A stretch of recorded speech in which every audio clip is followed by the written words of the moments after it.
I have a dream.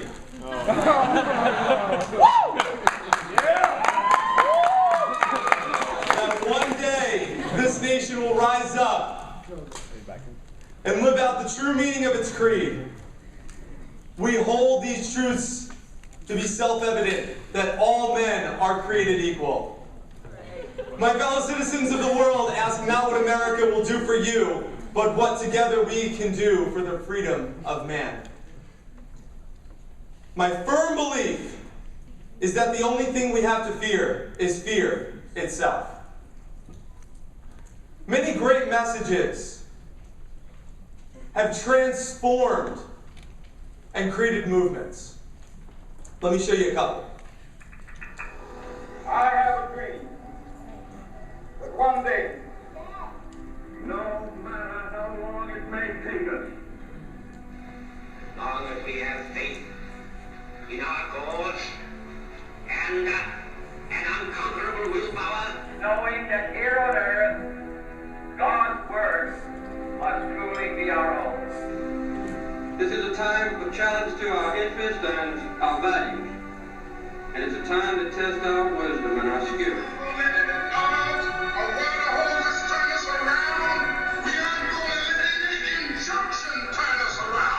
let us be united for peace. Let us also be united against defeat. Because let us understand, there is no way we can go forward except together. And let us work until our work is done.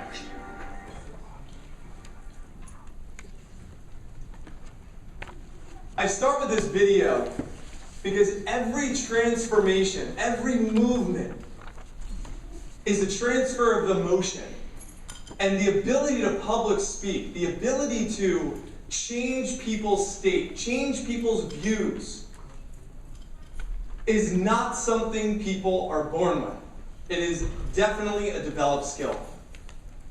And I'm so excited to help influence each of you today on how to transfer that emotion and how to create that movement for those people that are going to be around you. And we're going to start it off with a little bit of a discussion. And I have a volunteer, Miss Sarah. Guys, it's freaking Sarah.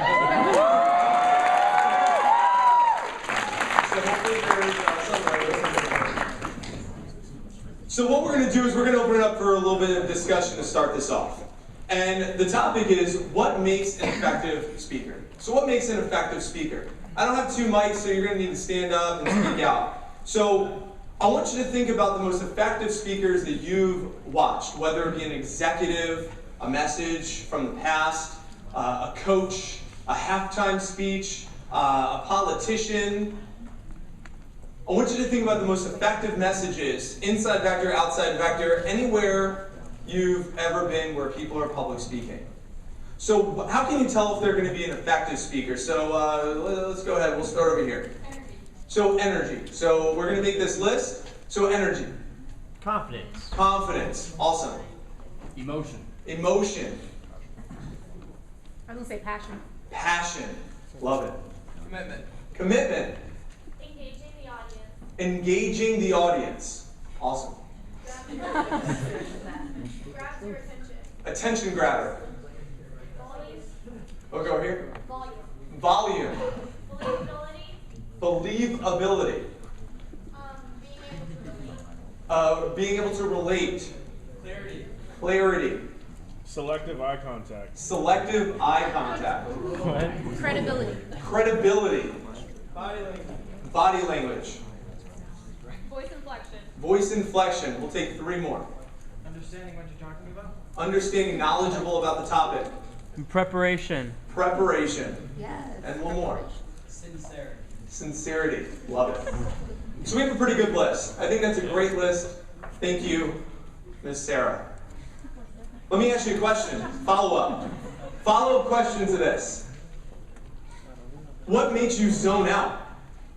So if you know these are the traits of what makes an effective speaker, what makes you zone out? What are some things that make you zone out when you're in the audience?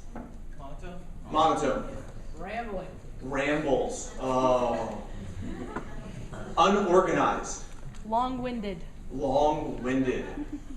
If the person goes on and on about the same thing, just constantly rewording it. Yeah, ramble. Mumbling. Mumbling. Pregnant pauses. Pregnant pauses. A pregnant pause? I'm assuming a big pause. A rounded pause. Like a long pause. Long pause, got it. Long pause. Disfluencies. Disfluencies. We are creating words right now. Uncertainty. Uncertainty. Repetitive. Lacks knowledge. Two more. Being stationary. Stationary. When they say and like all the time. Fillers. Fillers. How many of you guys have ever watched a message and you start losing focus on what the speaker's talking about because you start counting the ums or your nose? You ever have this happen? I remember I was at a meeting once. I was at a meeting and the content was so good, but the person speaking kept going like this. Pacing. And they kept going like this. And at first I was like, damn, they're in the zone. They're engaged. They're energized. They're focused. And then after like the third or fourth one, I was like, I couldn't even listen anymore because I was so distracted. So now you know what you look for, and you also know what are some things that cause you to zone out. We're going to talk a little bit about what causes that and how to avoid that. We're going to go through some do's and don'ts. Thank you very much, guys. As Trey mentioned, I thank you very much for the kind words and for bringing me up. I really appreciate that. And one of the things I want to echo is that he said this is a chapter in a book I'm writing. And that's absolutely 100% correct. One of the chapters in my book is going to be public speaking, because I feel like this is one of those skills that is so crucial and people avoid so much. Not because they want to avoid it, it's because they've never had proper coaching on the topic. I remember in high school, I had a class where they told me, if you get nervous, just picture the audience naked. Can you imagine that? I have a dream that one day,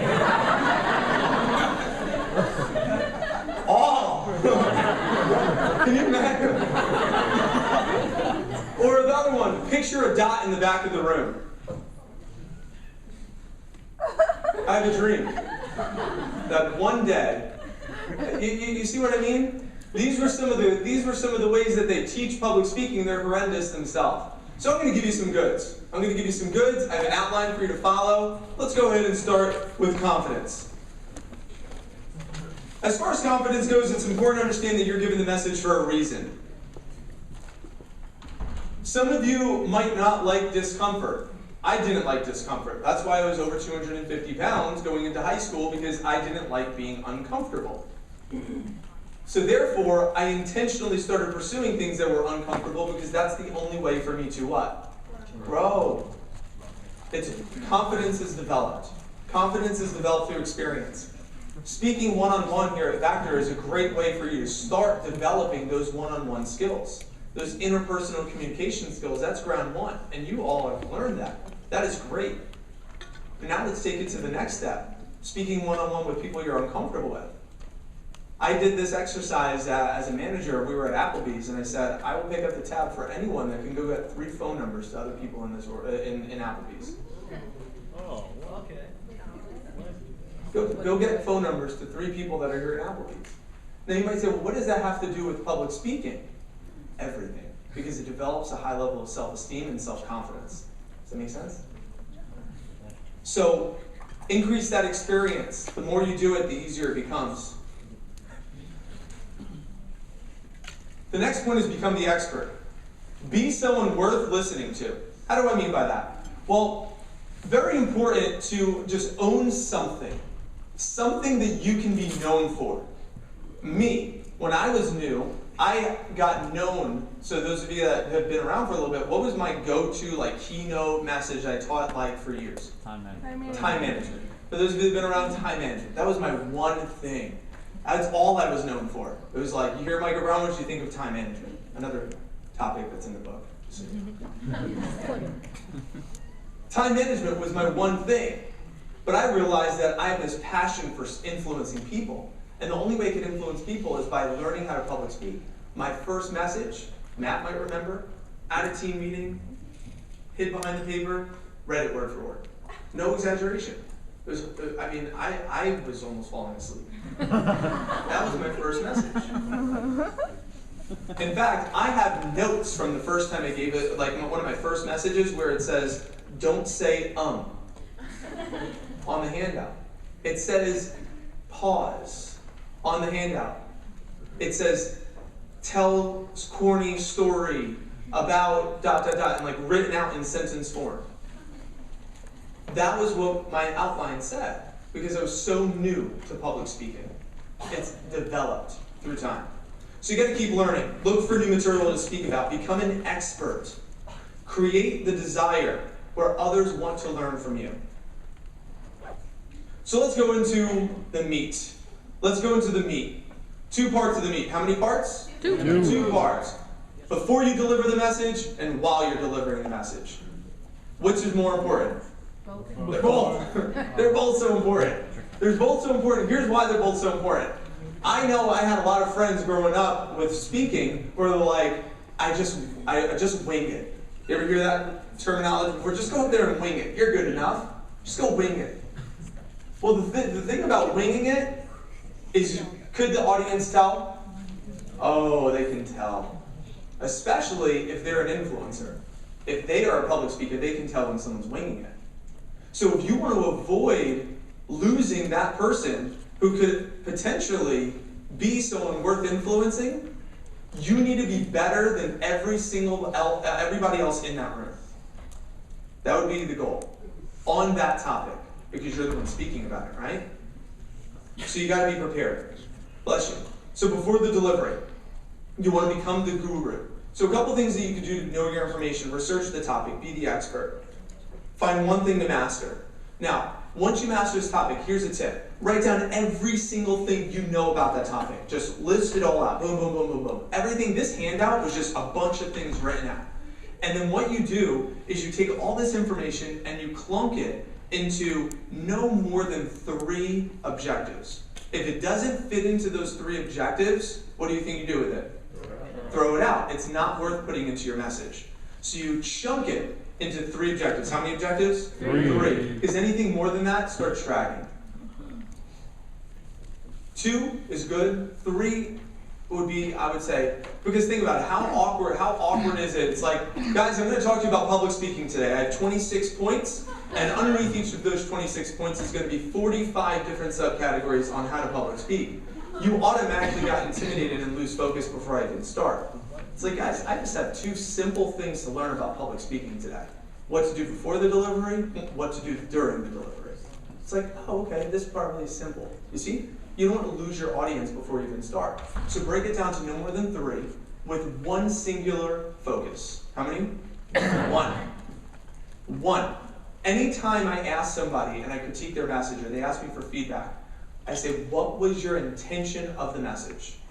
What was the purpose? What are you trying to get accomplished with that message? And it's got to be 1. And then there's 3 objectives behind the 1 singular focus.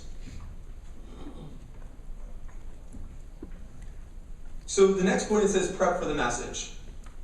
You want to always have backups printed. For those of you that were at the last conference meeting that I spoke at, the keynote was all messed up and everything, but I had the handouts. That's why I like handouts. So that way I could follow along with you, and if there's something wrong with the keynote, or if mine got wet, or if I lost it, or whatever the case may be, I still have my backup. So I highly encourage you to have a backup printed.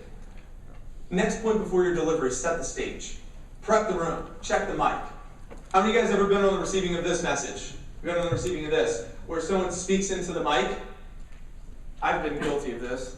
It's like, are you guys ready? Right?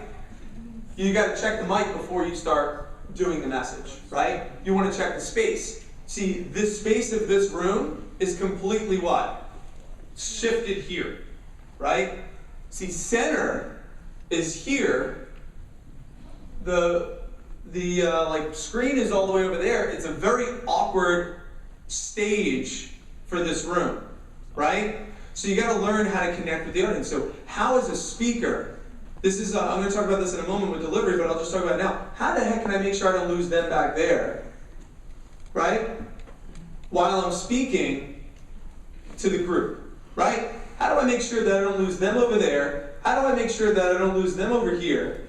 How do I make sure that while I'm over here, I'm influencing and they're paying attention, they're taking notes, but they're also listening to me as well, with an audience that's a little bit larger? I'm going to talk about that in a moment. I just want you to be prepared by knowing the space. A lot of you will be giving a message at a classroom or a meeting, right? What's always going to be in front of you? Like a desk or a podium. The most scary place is to be right here. Right here is the most scary place you can be, because you're completely exposed. So you're completely exposed because everyone is judging you. Everyone.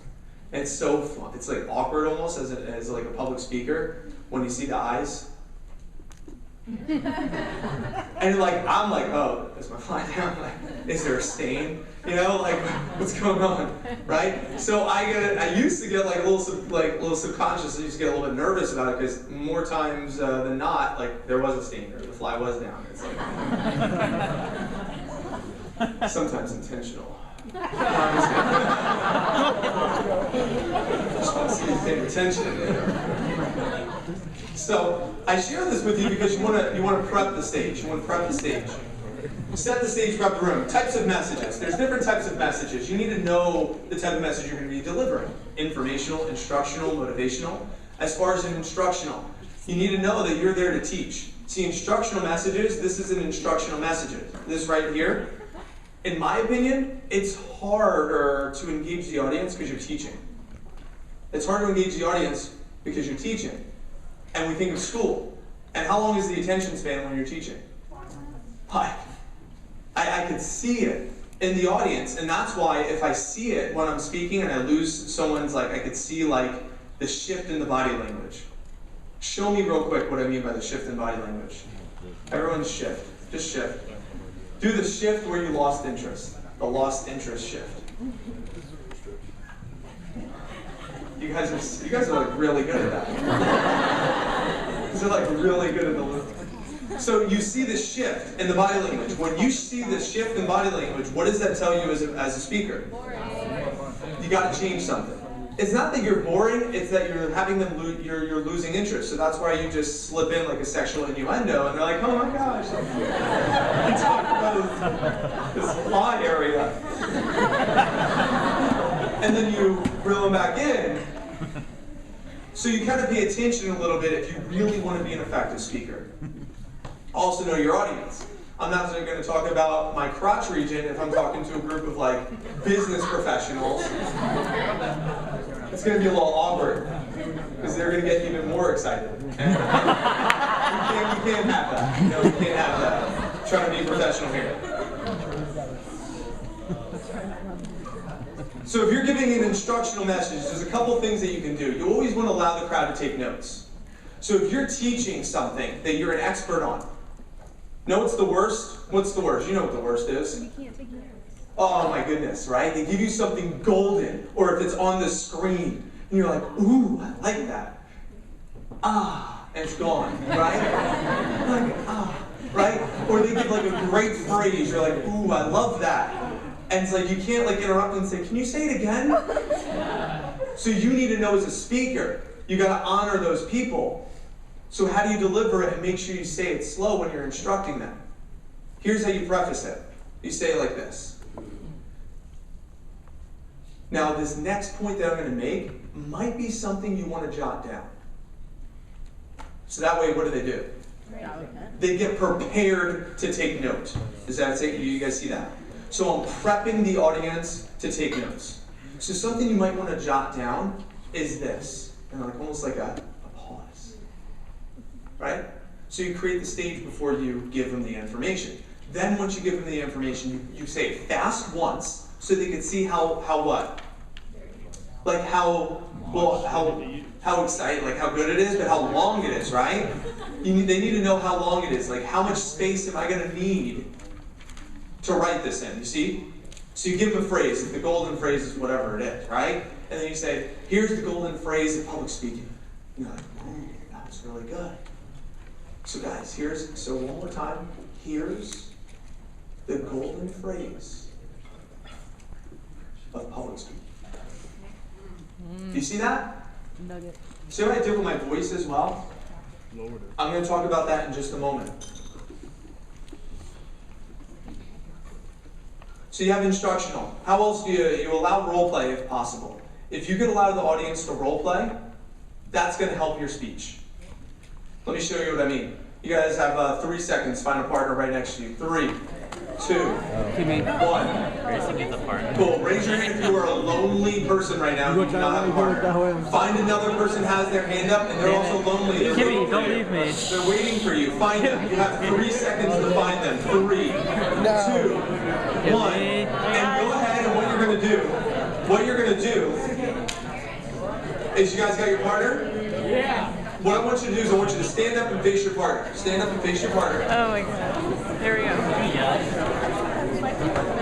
What is he gonna say? So face your partner. And here's what you're gonna do. We're gonna do something called the power triangle. The power triangle is hands above the waist, below the chest region. Not too high like this. Not too low, down there, awkward. Right above the waist. So right above the waist. So you got the power diamond or the power triangle. And I want you to just look at your partner right in the eyes. I want you to look at your partner right in the eyes. Recording this. Get a little power triangle, power diamond. And I want you to go like this. And here's what you're going to do. Here's what you're going to do. You're going to make a point with your hand. For example, let me show you what I mean. So you're going to say, does that make sense to you? You see that? So see what I use? See how I use my nonverbal to deliver that? Does that make sense to you? And you gotta emphasize it on the you. Not like, does this make sense to you? Right? Alright? Got it? So figure out what's letter A, letter B. 3, 2, 1. Who's letter A? Letter A, letter A, letter A. One thing you want to keep in mind is that you want to get them excited to hear the content. For example, by learning how to public speak, you're going to be able to influence the masses. And every person from the opposite sex is going to want to be you or be with you. You're like, I want to read that book. So you get them bought in where it's like, I want to listen to the message now. When you're given an instruction, you want to build up that tip. Informational. Who, what, when, where, why. That's like an upcoming event. That's like a contest or a trip or a future opportunity. Ladies and gentlemen, there is something coming up called the SLC push. Now I know you've been a part of pushes before, but this is the only national competition of the year where every manager competes with every manager. And guys, the prizes are sick. Unbelievable prizes, unbelievable recognition, and it gives you a chance to make a statement to Mr. Matt King. When we need leaders to step up, SLC Push is your chance to step up. That's like an informational type of message. You see? Informational. Who, what, when, where, why. Motivational. Motivational is where you transfer your emotion into the people you're going to be talking to. Transfer that emotion. Where you want them to feel like they're talking to you. Have you ever been a part of a message where it's like, oh my goodness, he's talking to me right now? When Matt talks, the piercing blue eyes. It's like, goes right through you, right? Oh, he's talking to me right now. Right? So, you want to keep that in mind when you're speaking. And when you're doing a motivational message, you want to connect with that person where they're like totally engaged. And once you feel like there's that connection, you move to the next person over here. And you find the person that you feel is most engaged. And you connect with them.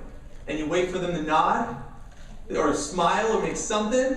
And you're like, move over here. And then you find someone else. And then what you do is you really start connecting. You find your points in the audience. Versus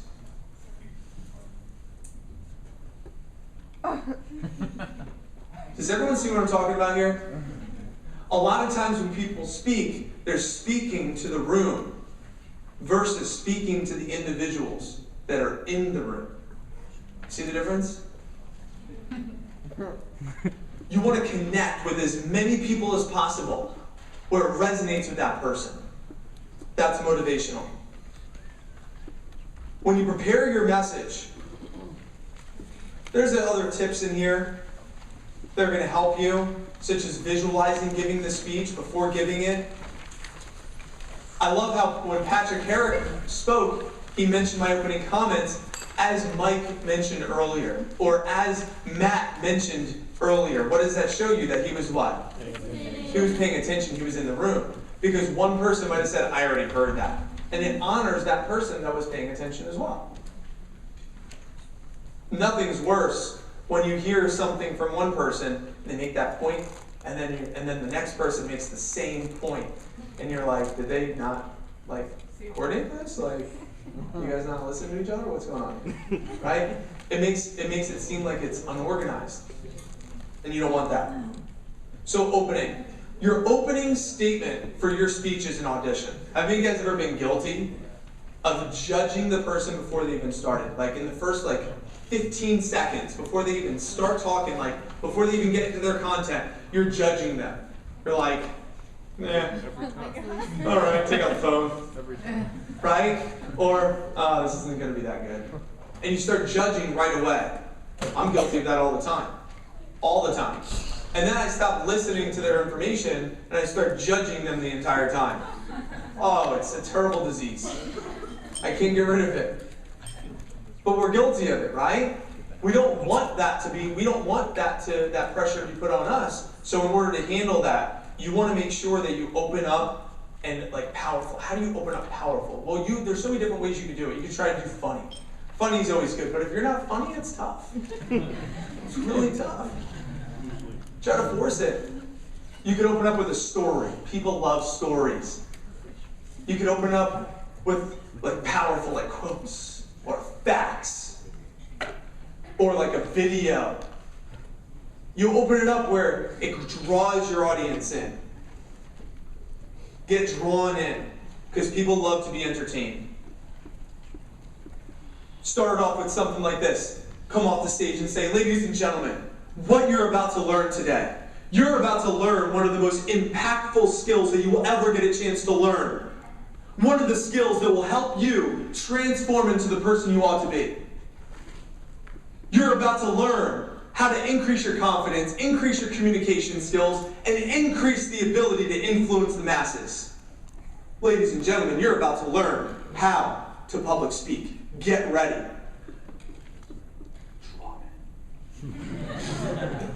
Now, there's a couple things there. There's a couple of things there to pay attention to. A couple things I want you to pay attention to. I'm going to come back to this in just a moment. And I'm going to ask you, as you're watching my message, certain things that I've done to keep the audience engaged. Body. The body. Ooh, big point. I was going to start next to it. Never apologize. Never apologize. Never say, this is my first time. When will that ever work? Let's be real.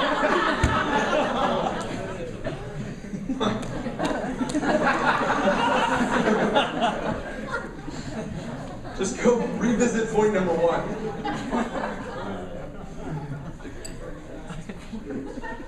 I'm so sorry. It's my first time. I'm nervous. When will that ever work? But how many times do you hear that or hear somebody say that on the first time they're giving a message, right? I'm just thinking, geez, don't go out much. Yeah. So, the body, when you get to the body, you want to keep them engaged. You want to keep them wanting more. You want to keep them wanting more? I'm going to show you some tools during the delivery. And always close strong. Always close strong. And you never want to close like 7 times. As I wind up this message, let me tell you 6 stories. Right? And then 6 stories later, in closing, you're like, what the heck's going on here, right? Too many times. 1 close. 1 close, and ideally you tie it back into the first thing you mentioned. Give them a challenge to take action.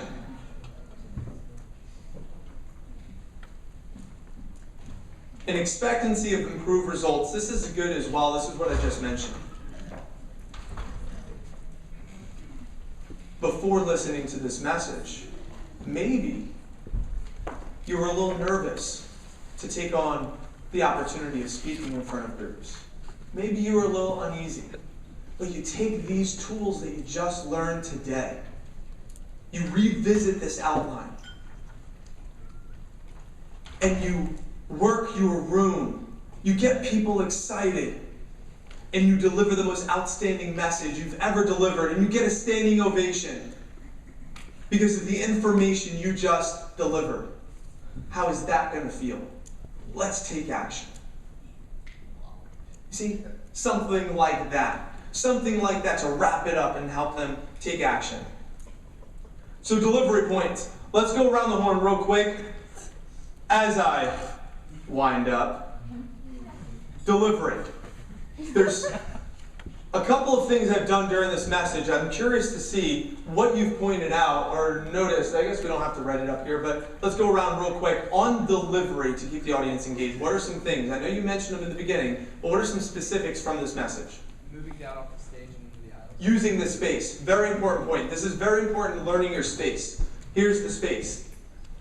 While I'm standing over here, I'm going to start looking this way and slowly work my way back there, find my hot point, move this way, and then work my way to somebody over there. And as I look at them, I find my hot point, I start walking this way and work my eyes backwards. So that way, I don't lose the people that are in this side of the room while drawing that side of the room in. And then I'll come back there, work my way down as I walk, find my hot point, walk to that hot point, and then start wandering my eyes again. Down the row, find a hot point, walk towards it, work the room this way with my eyes, so that way I'm connecting and drawing these people in to make my connection point somewhere over there, find my hot point, then I'll do the same thing. Does everyone see that? So that way I'm connecting and drawing them in while drawing the other people in as well. Does everyone see that? So great observation. Thank you. What's another observation? Gesticulation. What? Hand gestures. Awesome. I knew that. I just wanted to clarify for everybody else. Next one. Voice inflection. It's like a roller coaster. Voice inflection constantly goes up and down. If you notice when I built up the whole SLC push, what did I do with my voice? Guys, there's something coming up called the SLC. Or drop it, right? Draw them in. What is it? And then you get excited about like the prizes and everything that's in it for that. Does everyone see that?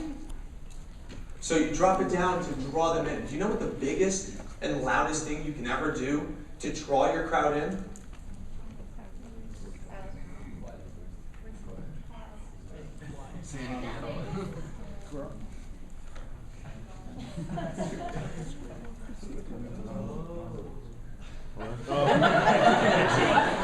How many of you have ever been guilty of having a pause happen and you get nervous because you think that they're just looking at you And you're like, oh my God, what happened? Am I being putting on the spot right now? Like, and you look up like almost like, has that ever happened to you? Right? It's like, call me. Maybe one or two more. One or two more. Your jokes. Couple of jokes, right? Couple of jokes. If you listen to Matthew Kelly, Total Engagement, he tells some jokes in between there to keep the audience engaged. Asking questions. Asking questions. Keeping the audience engaged by asking questions. Using the space, using hand gestures. Looking at the entire audience.